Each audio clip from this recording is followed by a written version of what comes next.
Hola mis queridos amigos, quiero invitarlos a que se unan a mis redes sociales. En Facebook como Iván Darío Moreno, Instagram como @profe Iván Moreno y en mi canal de YouTube, Sion TV Internacional. Allí encontrarán mucho contenido interesante para todos, para grandes, para chicos, para todos. Entonces allí los espero. Hola, muy buen día a todos. Les habla Iván Darío Moreno. Quiero invitarlos a todos a un seminario muy interesante sobre mitos y realidades del sueño el próximo 18 de diciembre, de las 9 de la mañana, hora de Colombia, hasta las 6:30, hora de Colombia. Va a ser un día completo de temas súper interesantísimos porque el sueño es algo que de pronto ignoramos o no le prestamos mucha atención, pero si queremos tener una mejor salud, necesitamos realmente ponerle más atención a cómo dormimos. Entonces, en este seminario, pues les voy a explicar a ustedes un poco sobre la biología del sueño, qué es dormir, cuáles son las etapas del sueño, eh, qué es lo que pasa durante el sueño desde el punto de vista biológico, qué es lo que debemos hacer para tener un sueño más óptimo, qué es lo que no debemos hacer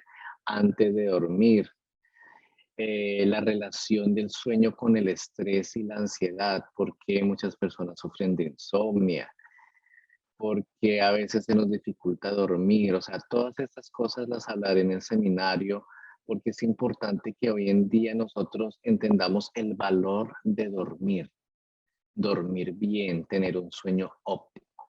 Entonces, si quieren más información, dejen sus datos y los estaremos contactando. Los espero pronto en este gran seminario sobre mitos y realidades del sueño.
Hola, muy buen día a todos. Les habla Iván Darío Moreno. Soy el rector de Zion International University.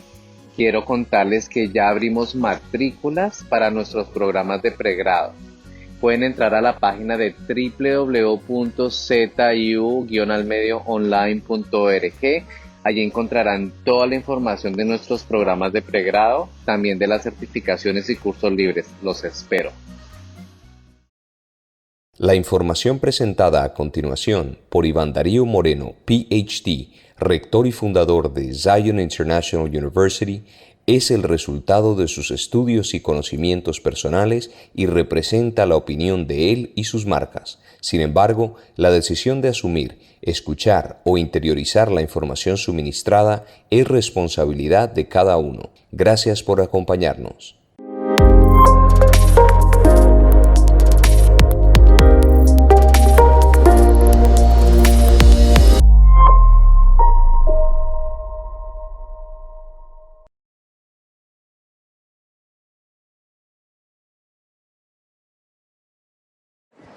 Bien, ¿cómo les fue? Entonces vamos a continuar. En su cartilla ustedes tienen unos dibujos. Entonces, en los desiertos, los beduinos utilizan ropas que tengan que acomodarse a los diferentes climas del desierto y también a los materiales que se pueden encontrar en un desierto. Entonces, por ejemplo, el hombre tiene la túnica, que es el vestido, digamos, básico, la túnica para cubrirse. Tienen un turbante, ¿sí? Todo eso también está relacionado, por ejemplo, con el sol, con todas estas cosas, ¿sí? De cubrirse. Normalmente andan descalzos. Tienen el cinto, que es como un cinturón, y encima de la túnica tienen un manto.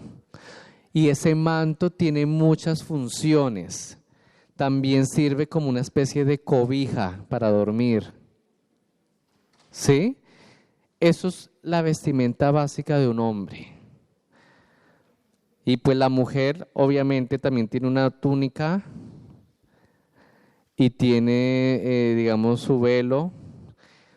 Son ropas muy, muy sencillas. Y obviamente, pues, ¿de dónde sacan el material? Pues de los animales.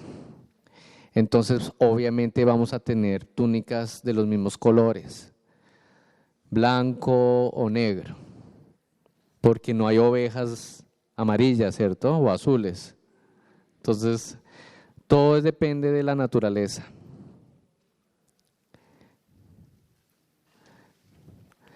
¿Qué más podemos decir sobre el vestido?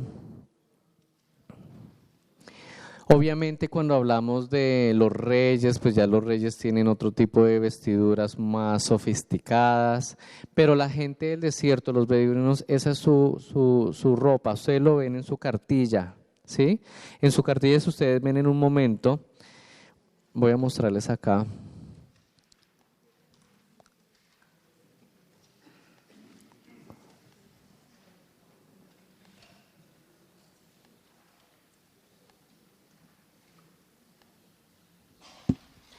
Esta es la página 21. Si ustedes ven aquí hay como la primera fotografía, ¿qué creen que es? Es el vestido que usaban en Sumeria, ¿sí? En Sumeria. Entonces imagínense a Abraham vestido parecido a él cuando estaba en Sumeria. Usaban mucho las barbas así largas. Eran como unas especies de faldas. ¿Sí? Eso era el vestido sumerio. Imagínense a Abraham llegando así a Canaán. La gente va a decir, ese es extranjero, porque nosotros no vestimos así, ¿cierto? Hay una historia sumeria muy interesante que dice que hay una historia sumeria de Abraham que se llama Ibruum en la lengua sumeria. Y dice que ese hombre Ibruum nació en una ciudad que se llama Nippur. Y Nippur en sumerio es Niibru, creo que es algo así. Entonces, parece que cuando él llegó a Canaán, decían, bueno, ¿usted de dónde viene? Pues él viene de Nippur, ¿sí? Niibru. Ibru, ¿no le suena? Ibru, hebreo.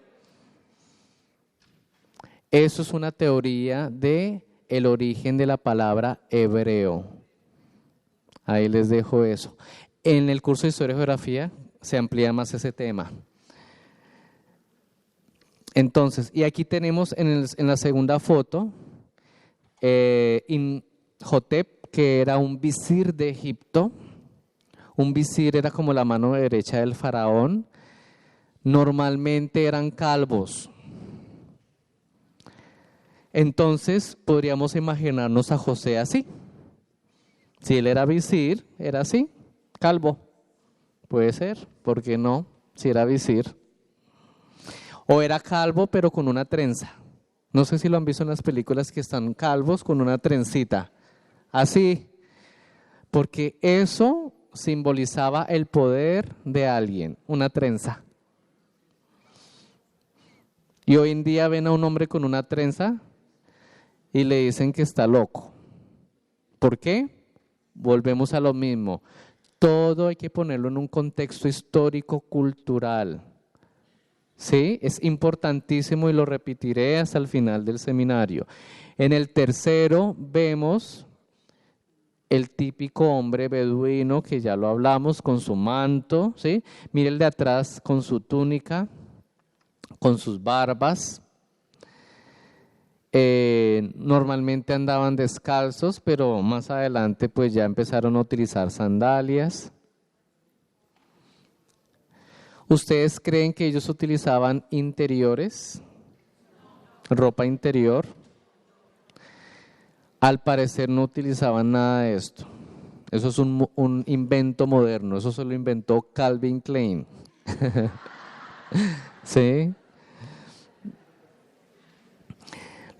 La única referencia de ropa interior masculina es cuando se refiere a los sacerdotes. Y pues aquí ustedes ven las mujeres. ¿Bien? Tema 3.9. La música.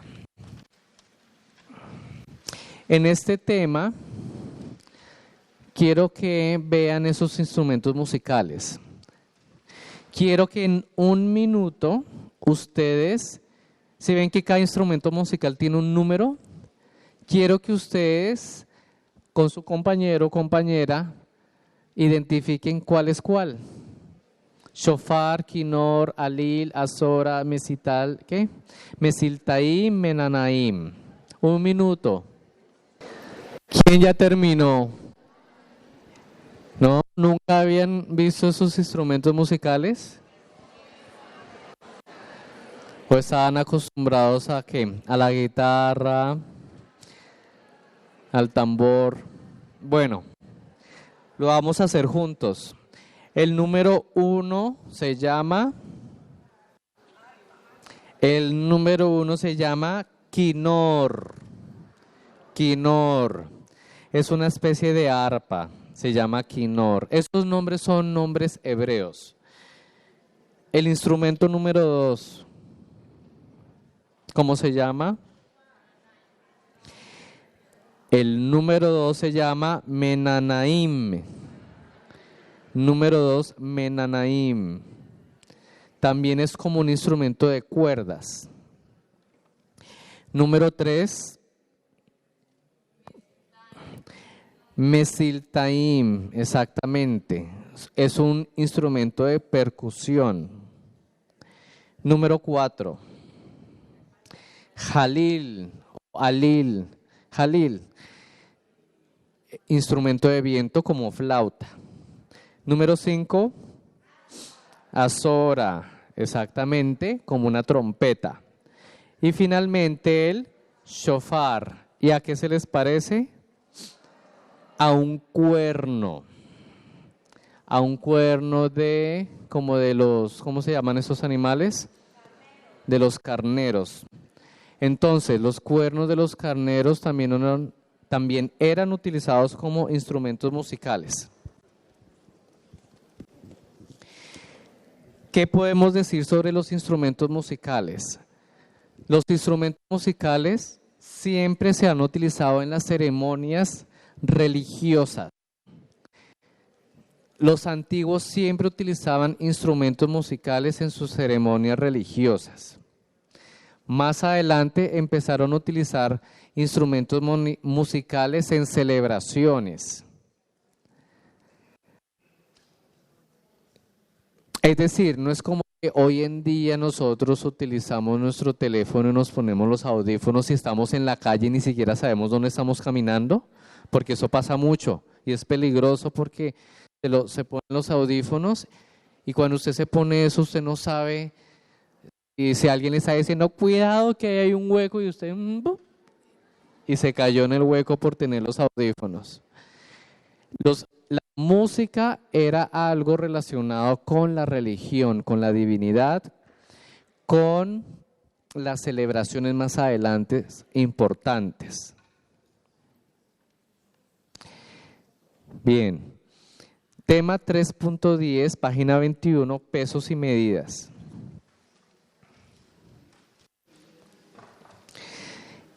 En las cartillas en español ustedes tienen estas tablas, pero en las otras cartillas de los otros idiomas tienen unos dibujos muy bonitos, porque los encontré después, infortunadamente. Pero, bueno, voy a ver si aquí está, ese es el manual en italiano, no sé si el de italiano lo tenga.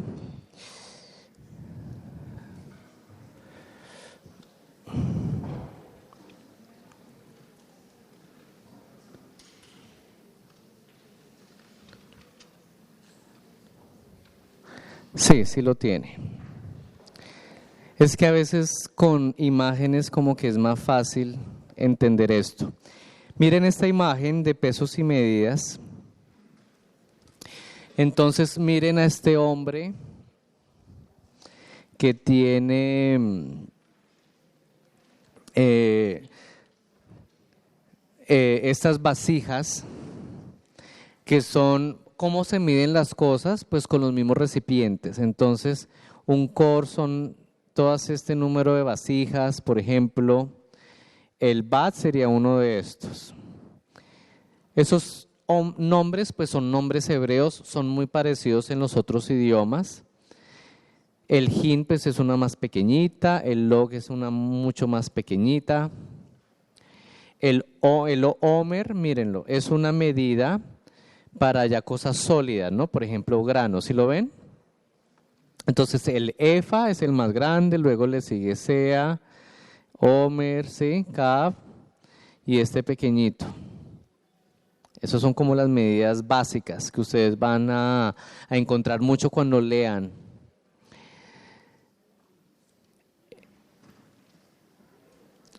Y también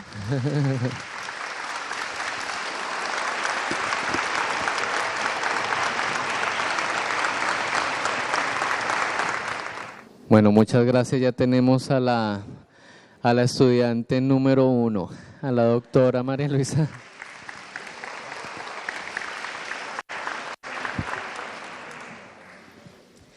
Bien, entonces como les estaba diciendo, estos son medidas para los líquidos, medidas para los sólidos y también tenemos medidas lineares. Una forma fácil de medir es precisamente con el antebrazo, ¿sí? Pero entonces se volvió una medida estándar, porque imagínense que hay antebrazos que son muy grandes, otros más pequeños, entonces siempre hubo una medida estándar. Por ejemplo, en los dedos, ¿no? Porque también se mide con los dedos. Entonces, un dedo, por ejemplo, 1.85 centímetros, esa era la medida estándar.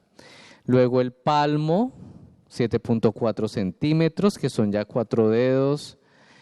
Y tenemos ya la mano completa, ¿no? Como cuando uno hace así, que uno mide así. Bien. También tenemos otras medidas. Por ejemplo, si ustedes ven los pies, el calzado, el estadio romano, ¿sí? Es decir, ustedes dan pasos y cuentan, y eso es una medida. Entonces, ¿dónde están los baños? Está a 50 estadios. ¿Sí? Significa que tiene que contar 50 pasos. Medidas estándar, un brazo, el cúbito, bueno, no sé cómo se llama esto en español. Sí, el cúbito, bueno, eso es en italiano, qué pena que no lo tenga en español. Pero entonces lo importante es que ustedes entiendan que ellos tenían medidas relacionadas con los mismos instrumentos, los mismos recipientes. ¿Sí? no hay necesidad de aprenderse todo eso, sino para que ustedes entiendan los conceptos. Ya, por ejemplo, en el curso de usos y costumbres, incluso en su manual, pues ustedes tienen las correspondencias.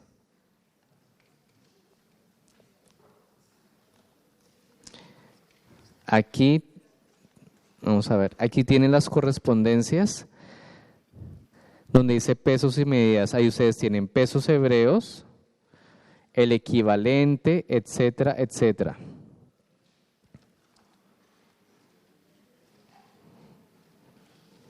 Eso es para las personas curiosas, es decir, porque a veces dice que medía no sé cuántos codos, entonces ustedes quieren pasar a eso de pronto a centímetros, entonces ahí están las equivalencias, ustedes mismos sacan los cálculos para imaginarse, por ejemplo, qué tan alto era Goliat, ¿sí?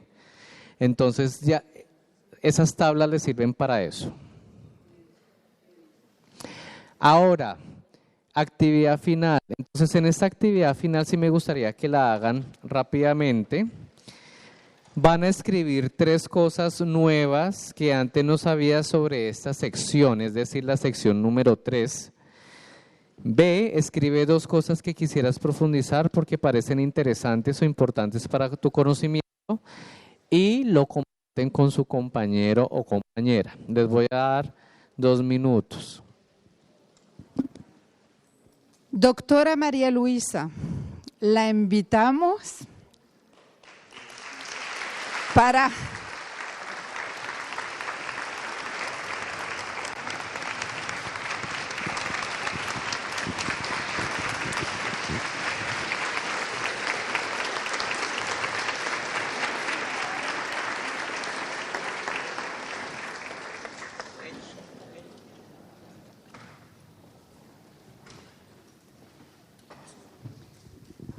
Bueno, entonces vamos a aprovechar, se pueden sentar, vamos a aprovechar para contestar las preguntas, tenemos muchas preguntas, entonces lo que nos alcance de tiempo. Bueno, entonces esta es la dinámica. Yo voy a leer la pregunta y la doctora María Elisa la responde.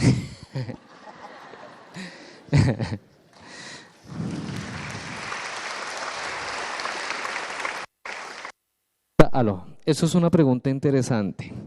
Si una persona de una cultura y vestimenta diferente sale de su país para ir a vivir a otro país donde la vestimenta es diferente, ¿deberían ellos adaptarse y cambiar o conservar su vestimenta?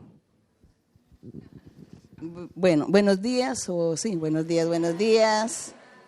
Y disculpen el desorden, ¿no? Bueno. Las personas, que de una cultura que van a otro país, que sí debe cambiar su vestimenta. Tenemos en el caso extremo sería, por ejemplo, el indigenismo, ¿no? Las tribus indígenas que tienen un atuendo diferente. También tenemos la parte de la gente que es los judíos, ellos también tienen una vestimenta, sobre todo las mujeres. En la India también. En África, musulmanes, pues que ellos tienen su indumentaria. Van a otros países, yo he visto en Estados Unidos que ellos siguen vistiendo como igual porque quizá es su cultura, su creencia o su religión que les ha obligado por cultura, por raíces, a que vistan de tal manera. Es respetable. Yo veo que nadie les prohíbe y la gente se sigue vistiendo así como si estuviesen en su país nativo. Aunque también conozco personas que empiezan a cambiar su indumentaria. Eso ya es asunto de gustos, Hay personas que viajan a otro país y quieren ya cambiar y decir, me siento mal vestirme aquí donde la gente se viste de una forma diferente, usa diferentes colores, quedo como mal, yo también voy a adaptarme. Entonces lo hacen por gusto, porque quieren, no porque haya leyes los obliguen.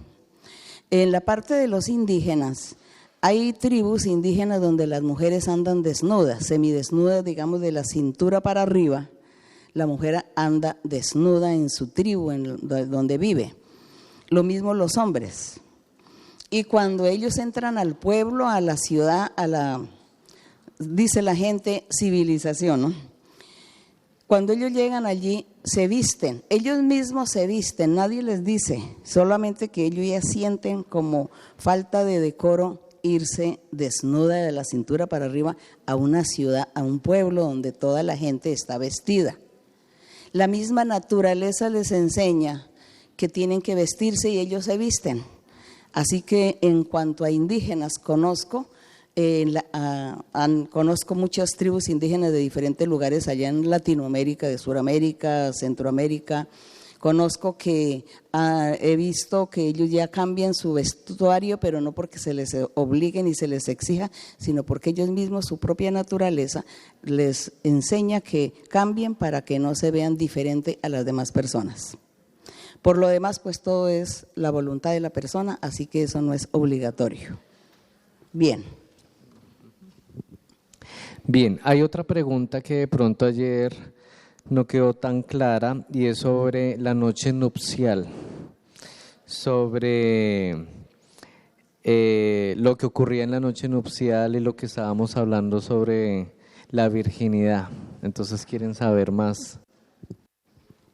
El Señor Jesucristo enseñaba que no debería existir el divorcio entre las parejas. Él enseñó no al divorcio, solamente se permite el divorcio por causa de fornicación. ¿Qué daba a entender? Que en la antigüedad, cuando había los matrimonios, supuestamente la mujer tenía que ser virgen. El hombre exigía que la mujer fuera virgen. Las edades para casarse era a partir de los 12, 13 años, cuando ya la mujer se desarrollaba. Entonces era ya la edad exacta para el matrimonio. Y cuando iba a casarse, el hombre exigía la virginidad. Por eso, en la primera noche de la boda, exigían los padres y las familias que tenían que mirar la muestra si había sido virgen o no, por el sangrado. Y cuando sucedía que había alguna mujer que no era virgen porque seguramente fue violada, bueno, por algún caso, y que ella nunca dijo, sino que se calló, y va el hombre, entonces no la encuentra virgen, dice que él la devuelve a los padres porque no estaba virgen, porque no estaba ahí la señal en las sábanas, en la ropa de cama, no estaba ahí el sangrado, y entonces mostraba que ella no era virgen, que por lo tanto él la devuelve a sus padres y no quiere seguir con ella, tenerla como esposa, y la devolvía. Entonces empezaba un divorcio. Ese era el divorcio que el Señor Jesús decía, a no ser por causa de fornicación, que se permite el divorcio. De resto, pues sí, el Señor decía no al divorcio. Entonces eso era lo que acontecía en la antigüedad, que la muestra era para comprobar, porque había hombres que para justificar un divorcio, porque de pronto estuvo con ella y como que no le gustó, no le agradó el acto con ella, entonces dice, me quiero divorciar, yo no quiero vivir con esta mujer, no quiero tenerla como esposa porque no me gustó, no me agradó estar con ella íntimamente. Entonces voy a inventarme que no era virgen y entonces me dan el divorcio. Para evitar esas trampas o esos engaños, exigían las pruebas y era con la ropa de cama, que estuviese manchada, y ahí era la forma que decía, ella sí era virgen y como era virgen, usted tiene que vivir con ella, gústele o no le guste. Eso era lo que acontecía en cuanto a esto y a también lo que se dijo ayer. Había casos de que habían los testigos afuera mirando ahí el acto para mirar si él estuvo con ella o no estuvo con ella. Bueno, eso eran cosas que sucedían en ese tiempo. Muy, muy interesante. Aquí hay una pregunta que me parece importante para el contexto europeo. ¿Por qué? Porque en Europa hay muchos musulmanes y hay muchos musulmanes que se han casado con cristianas. No es lo mismo un hombre bueno, lo más común es un hombre musulmán casado con una mujer cristiana y pues tienen sus hijos. Y aquí me han contado que hay varios casos de esos. Entonces la pregunta es, ¿cómo sobrellevar la cuestión de los niños en la educación, teniendo en cuenta que ahí estamos hablando de dos religiones y estamos teniendo en cuenta también que para los musulmanes, digamos, ellos no se pueden cambiar de religión porque va en contra de su misma religión? Entonces, ¿cómo sobrellevar la educación de los hijos que nacen de un padre musulmán o de una madre cristiana? Se les aconseja a las mujeres que no se casen con musulmanes. Se les aconseja a los hombres, bueno, en esos casos casi no se ven, de que un hombre se vaya a casar con una musulmana. Esos casos son, quiero que uno entre 1 millón, no sé. Pero se les aconseja a las mujeres no se casen con un musulmán porque usted va a tener problemas al futuro. Porque la política o la religión o la cultura del musulmán es que, empezando que los hijos pertenecen al papá. Los hijos son del papá. Y si esta mujer se casa con un musulmán, entonces tienen sus hijos y el día que se vayan a separar, a divorciar, él se queda con los hijos y ella sale con las manos vacías. Se va con las manos vacías si es que no la mandan matar, la mandan quitar la vida. Eso sucede. Entonces, eso no es tanto que a veces las mujeres se ilusionan tanto, eso se emocionan y brincan y saltan de la felicidad que tiene de novio a un musulmán y que se va a casar con un musulmán. Piensa que ya tiene el cielo ya ganado. Y no piensan sino en el momento, de pronto la apariencia o la capacidad monetaria que la persona le dé para vivir una vida más o menos bien, pero no piensa al futuro las consecuencias, que va a ser humillada, ultrajada, que va a ser despreciada, desprestigiada, y que si se separa, olvídese de los hijos porque se los quitan, nunca los verá. Así que eso es lo que sucede en estos casos. Y si esta mujer de pronto están muy enamorados, antes de casarse le dice a él, yo soy cristiana, yo soy una mujer cristiana que creo en la Biblia y creo en Jesucristo como Dios. Jesucristo, Él es Dios para mí y yo creo. Y entonces, ¿cómo vamos a hacer si vamos a tener una familia? ¿Qué vamos a hacer? Si usted va para mi iglesia, me caso contigo, y si no, yo no me voy a casar así. Entonces tendrían que comenzar a ponerse de acuerdo desde antes de. Pero si de pronto él la engaña y le dice que sí, y va a la iglesia, ¿no? Por aparentar y por conquistarla. Bueno, ella cae seguramente en la trampa, en la red, no hay problema, pero aténgase a las consecuencias futuras, porque él va a prevalecer en que los hijos serán para él y que ella, como divorciada, tendrá que irse con las manos vacías. Eso es lo que puede acontecer al futuro, eso es lo que he visto en todas las experiencias de lo que he recorrido, he visto en estos casos, en estas parejas. Aunque también hasta ahora conozco una pareja que ya llevan 20 años en la iglesia, él es musulmán, pero porque vive en otro país donde las leyes musulmanas no rigen, sino que son otras leyes. Entonces esta persona musulmana está yendo a la iglesia, es un matrimonio que se les ve feliz. Pero el día que él vaya para su país con su esposa, allí la esposa dejará de ser cristiana y tiene que volverse musulmana. Después de 20 años de estar en la iglesia, después de tener dones espirituales. A eso es lo que le espera a las personas. En el país musulmán, todo el mundo tiene que ceñirse a las reglas y al régimen de la religión. Así que esto hay que pensarlo sabiamente. Bueno, muchas gracias. También tenemos la pregunta del velo. Alguien pregunta que en 1 Corintios 11:10 dice que la mujer debe utilizar que la mujer debe utilizar su cabellera como velo por causa de los ángeles. Entonces quieren saber un poco más acerca de esto, que por qué a causa de los ángeles y pues quieren saber más sobre el velo.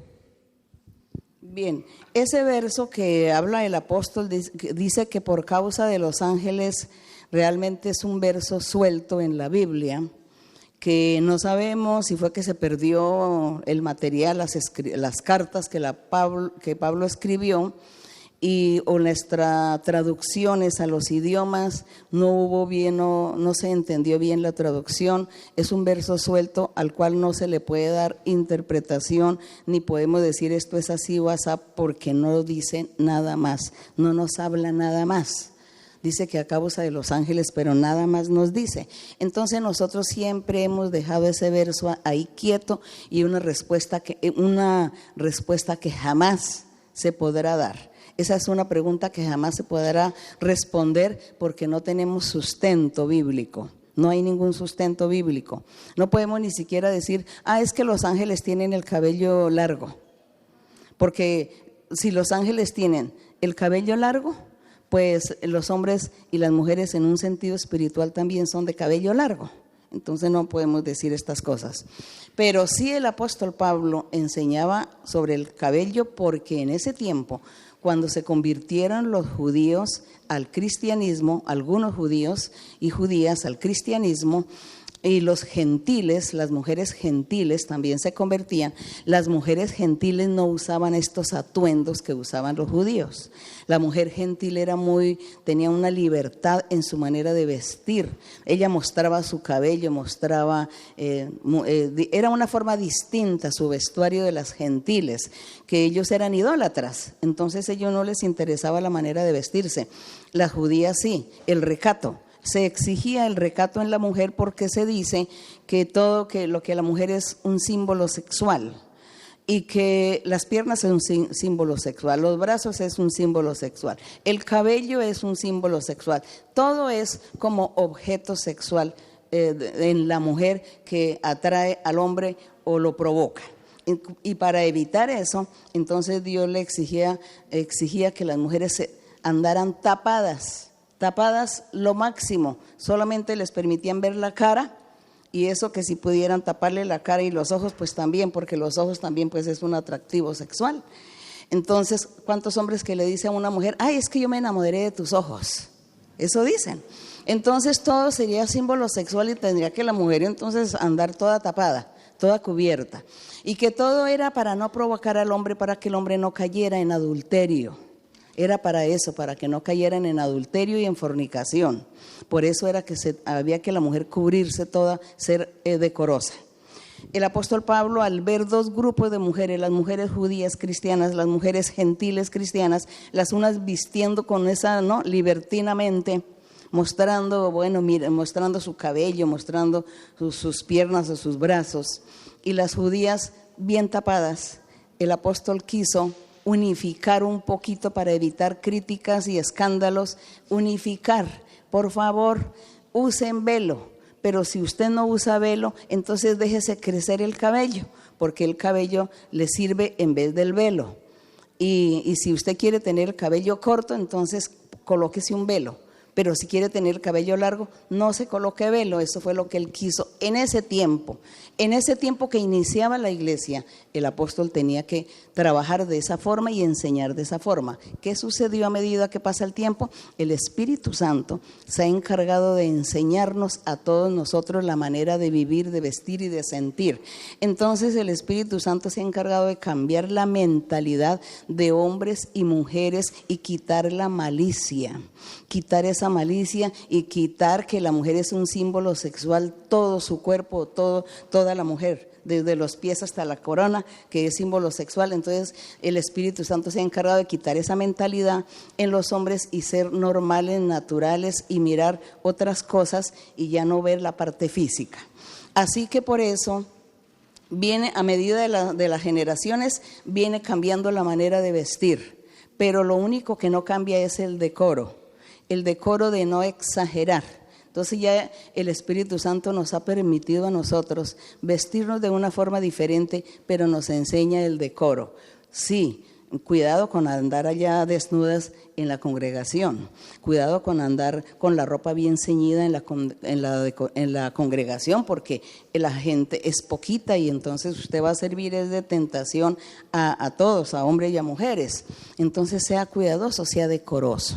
Eso es lo que acontece, y los apóstoles al principio les tocó someterse al reglamento del país, de las religiones, de los gobiernos, de las costumbres, pero a medida que han pasado los años, que ya llevamos más de 2000, entonces han cambiado muchas cosas, porque el evangelio se ha expandido por todo el mundo y Dios también ha querido que cada gente se vista de acuerdo a su región como siente, pero con decoro y con moderación. Bueno, un aplauso.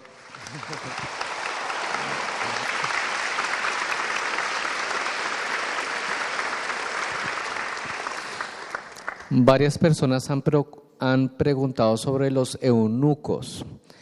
En el Nuevo Testamento dice que hay 3 clases de eunucos: los que nacieron eunucos, los que se hicieron eunucos por los hombres y los eunucos que son preparados para la gloria de Dios. Entonces, quieren saber más sobre esa clasificación, que si se puede profundizar más en eso. El Señor Jesucristo dijo, hay eunucos, cuando Él prohibía el divorcio, cuando Él estaba prohibiendo el divorcio, todos los discípulos y la gente dijo, esto es muy difícil de llevar esta doctrina, es difícil, nadie va a alcanzar, nadie va a poder llevar esta doctrina, así que esto es muy difícil. El Señor dijo, no es difícil, hay gente que sí puede hacerlo, decía el Señor.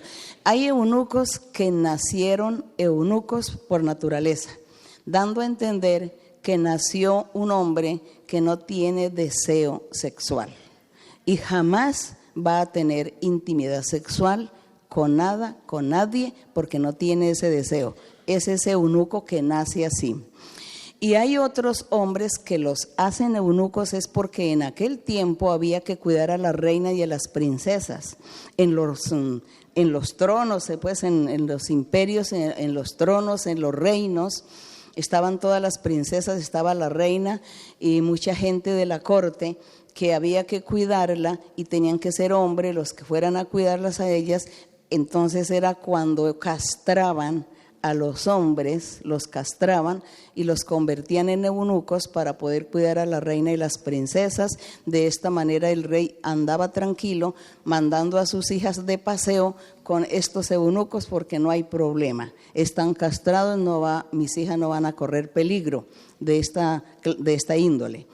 Y el eunuco, dice el Señor Jesús, dice también que habría eunucos que ellos mismos se iban a hacer eunucos por el reino de los cielos, dando a entender que de pronto un hombre o algunos hombres dicen, no me voy a casar, nunca voy a tener relaciones sexuales con nadie, porque ser eunuco es eso, no tener relaciones sexuales. Entonces estos hombres dicen, yo no voy a tener relaciones sexuales porque voy a vivir para Dios, no quiero tener ningún compromiso, por eso no me voy a casar, porque si me caso entonces tengo que estar velando por una esposa, por unos hijos, trabajar para una renta, para todos los compromisos, y no le puedo servir a Dios. Yo quiero servirle a Dios y entregarme a Él y ser libre y viajar por el mundo libre para poderle servir a Dios. Entonces él no puede tener relaciones sexuales, porque si él se va a poner a tener relaciones sexuales, entonces entra en fornicación, que eso pues Dios también condenaría estas cosas. Entonces Dios le va a decir, si tú quieres ser eunuco por agradarme a mí, tienes que abstenerte de relaciones sexuales, porque esto no es solamente dado para el matrimonio, esto lo hacen afuera, entonces es fornicación. Ya no es adulterio, pero sí es una fornicación en la que vas a vivir, tiene que abstenerse y decirle no. Esas son las 3 clases de eunucos que el Señor Jesucristo hablaba. En esta era en que vivimos, pues bueno, cada persona también, de acuerdo a lo que entienda de Dios, de acuerdo a lo que Dios le dé y haga con esta persona, pues seguramente todo eso es posible también. Ya hoy en día no existe eso de castrar a nadie, no existe, pero la otra parte sí existe. Entonces Dios será el encargado de perfeccionar y de hacer que todas las cosas se hagan para Él, bien como debe ser.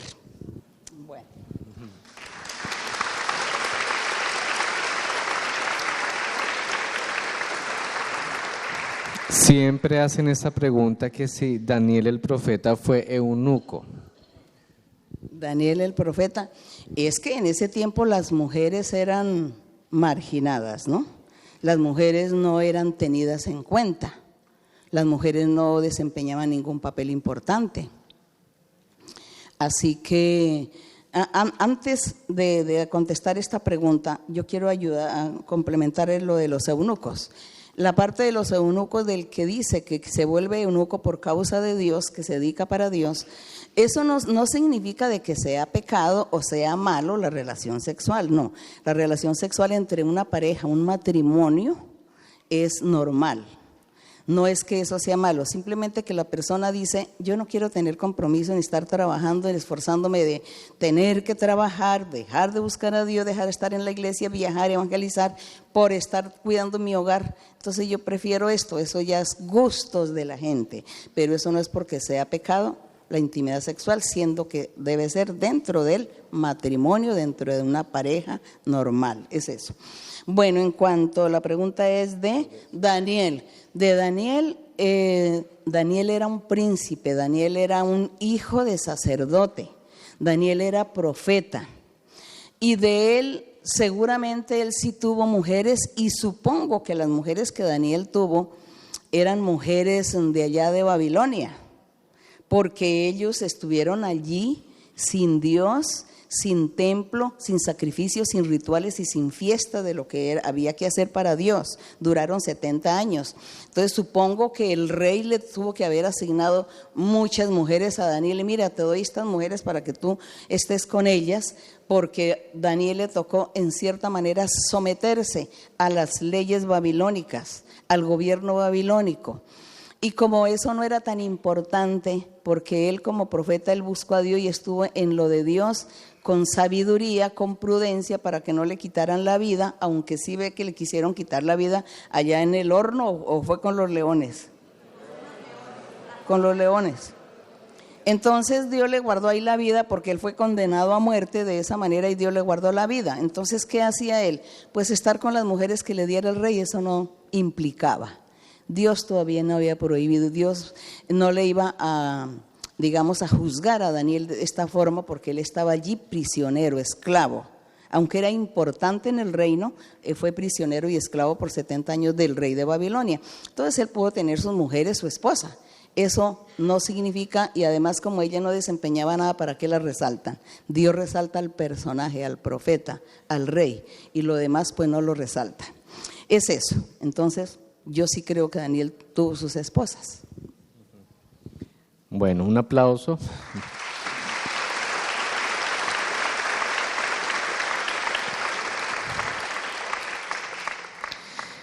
Entonces, porque ya nos estamos quedando cortos de tiempo, porque necesitamos más material.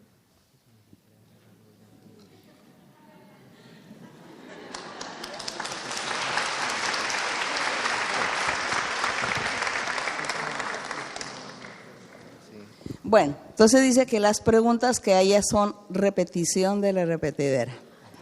Las preguntas que quedan, digamos, todos coincidieron en preguntar las mismas cosas de lo que ya se ha dado respuesta. ¿Qué me resta a mí decirles? Que es muy importante estudiar la historia del cristianismo, la historia que ha venido desde hace más de 2000 años.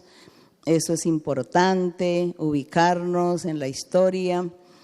Y así pues nosotros también vamos a entender más y a valorar también más los escritos bíblicos, a entender y comprender más, nos vamos a enamorar más de Dios, vamos a conocer más a Dios, vamos a estar conociendo sus caminos, lo que Él quiere, lo que sucedió con la gente, y eso pues es una gran riqueza, ¿no? El estudio es una gran riqueza. Así que cada uno de ustedes yo les dejo la inquietud de prepararse, de estudiar, de leer. A veces la gente, como yo les decía ayer, para la gente la palabra filosofía era el diablo. Filosofía, eso es del diablo. Pero resulta que hay filosofía buena y filosofía mala, ¿no? Y la buena filosofía es aquella que Dios nos da.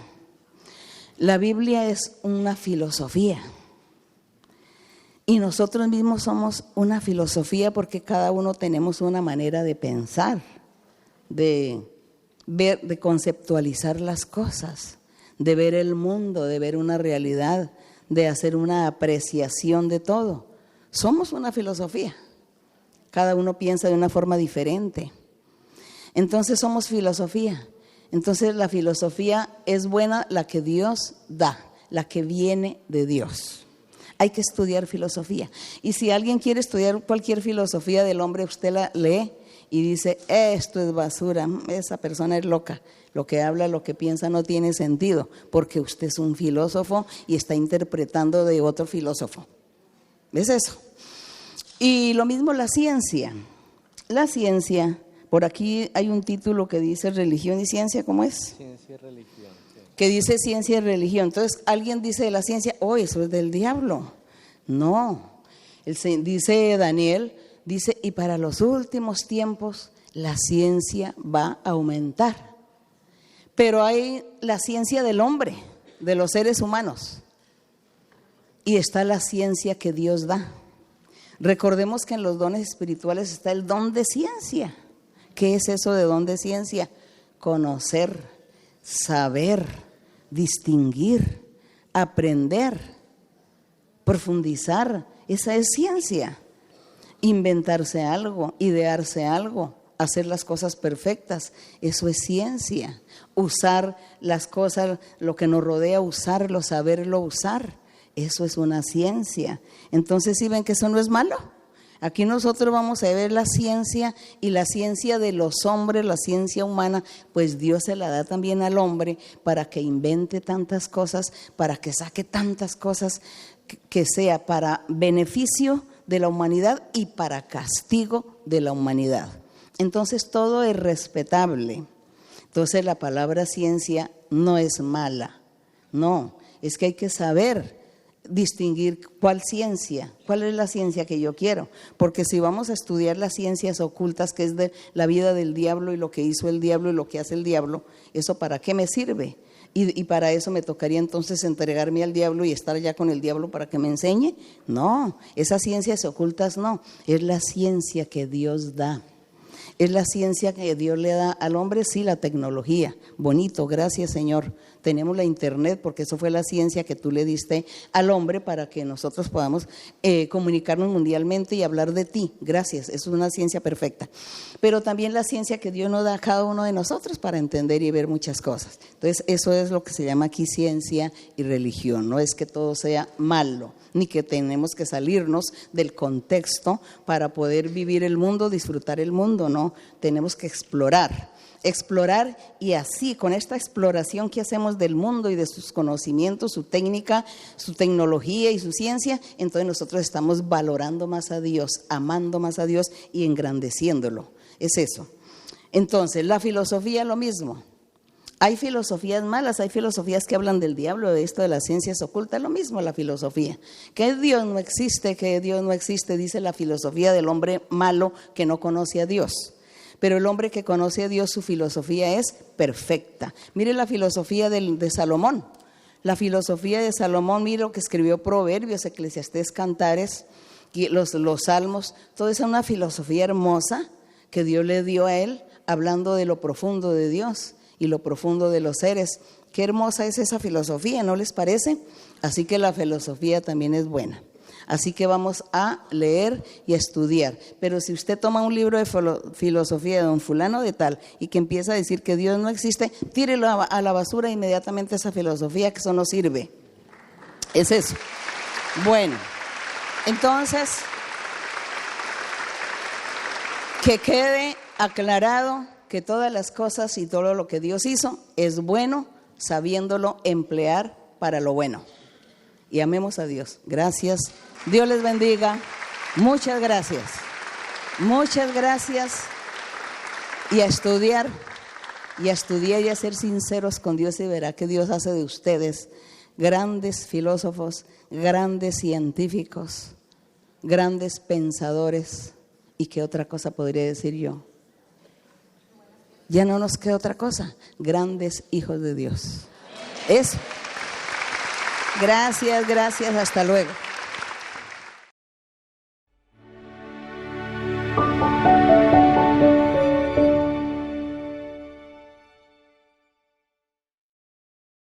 La información que acabamos de presentar por Iván Darío Moreno, PhD, rector y fundador de Zion International University, es el resultado de sus estudios y conocimientos personales y representa la opinión de él y sus marcas. Sin embargo, la decisión de asumir, escuchar o interiorizar la información suministrada es responsabilidad de cada uno. Gracias por acompañarnos.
Hola, muy buen día a todos. Les habla Iván Darío Moreno.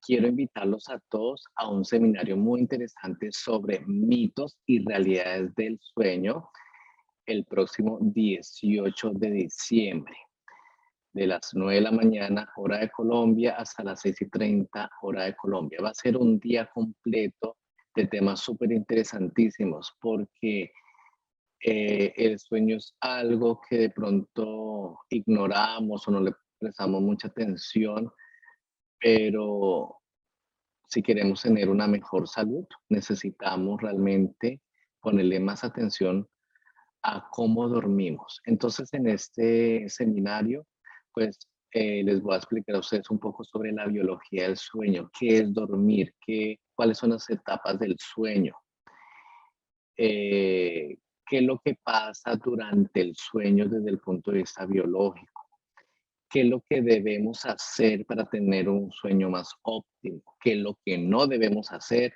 antes de dormir, la relación del sueño con el estrés y la ansiedad, por qué muchas personas sufren de insomnia, porque a veces se nos dificulta dormir, o sea, todas estas cosas las hablaré en el seminario, porque es importante que hoy en día nosotros entendamos el valor de dormir, dormir bien, tener un sueño óptimo. Entonces, si quieren más información, dejen sus datos y los estaremos contactando. Los espero pronto en este gran seminario sobre mitos y realidades del sueño.